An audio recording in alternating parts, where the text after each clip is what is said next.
One way to ensure that your blog gets good search engine rankings is to make sure that it has a sitemap. And there are various ways that you can create a sitemap for your WordPress blog, but I'm going to show you one of the simplest ones in this video. And what I'm going to do is I'm going to use a plugin to create a sitemap for my site and to update it every time a new post is made to my blog. Now the plugin I'm going to use is this one, the Google XML Sitemaps plugin. And you can get it from the WordPress.org website, or you can install it from the dashboard. Now, one thing I do have to say about this is that it is not compatible with the multi-site feature in WordPress. So if you have that enabled on your blog, then this plugin is not going to work for you, although you can try out the new beta version that they are talking about here on the main page. I don't have the multi-site feature on my WordPress blog, so I'm going to go ahead and install it. So we come over here to plugins,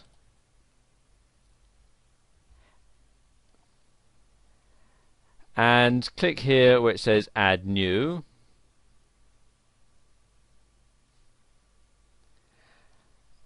And then I'm going to search the plugins, and I'm going to put in Google XML Sitemaps and click on search plugins.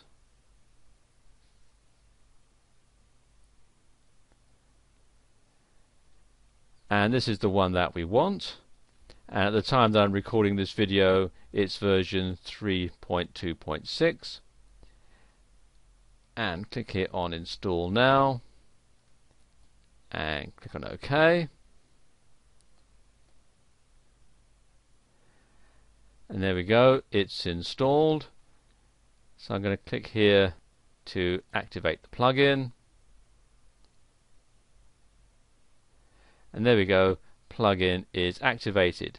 Now I need to configure it. So if I come down here to Google XML Sitemaps and then come here to settings,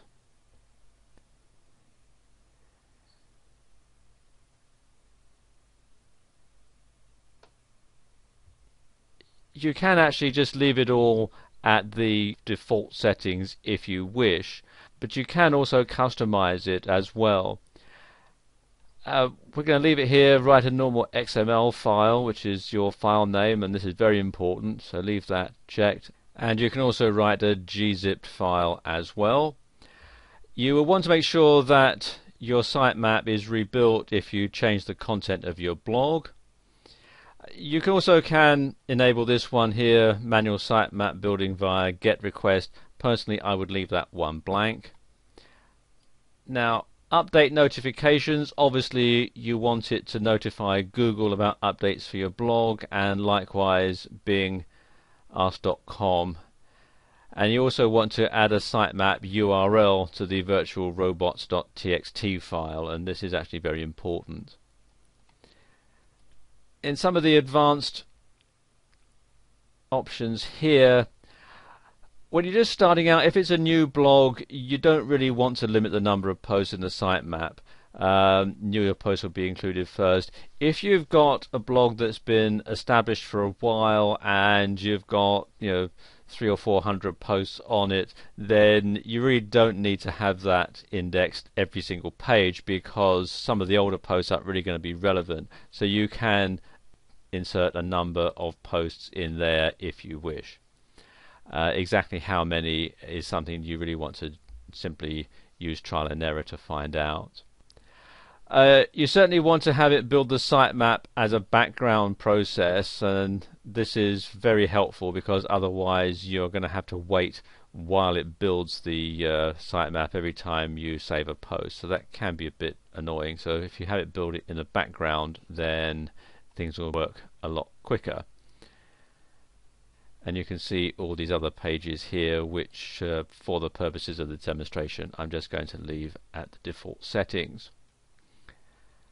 Again, you've also got some things that you can either alter or change or leave alone. The post priority, I'm going to leave it at the default comment count,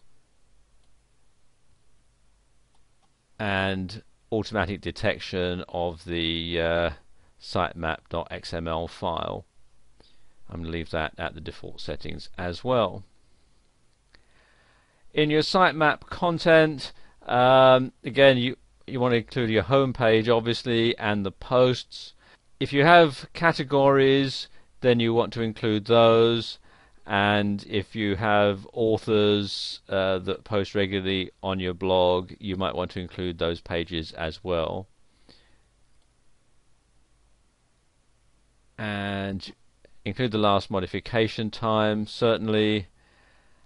If you're going to exclude certain items, now for example, if you have a category that you really don't want indexed, if it's a lot of private posts that are password protected and so on, then quite frankly you wouldn't want those included in your sitemap, so you would include those in here. I don't have any, so it's blank, and the only category I've got is uncategorized, so I want to leave that included, so leave all that blank. Then we've got the change frequencies, and as it says, this is a hint and not a command, but you should alter that depending on the frequency that you make your posts. Your home page should be crawled every day. Posts, personally, I would set that to weekly. Likewise the static pages. Categories, if you don't add categories very often, then you could make that monthly. And the current archive, and this should be the same as your home page, so we'll keep that as daily. Older archives, this is set to yearly. You might want to change that after you've had your blog for several years. And then again, also the priorities, I'm going to leave those at the default settings, and then click on Update Options. There we go, the configuration has been updated and saved. Now I need to build my sitemap because this is the new installation. So when I click here,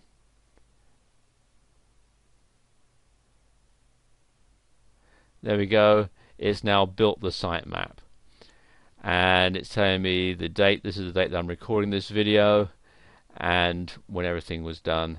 And as you can see here, it took 0.54 seconds, so it is very, very quick. It is a free plugin, but if you do use it on a regular basis, they do like you to make a donation via PayPal. But there we go. That's how you can set up a sitemap on your WordPress blog.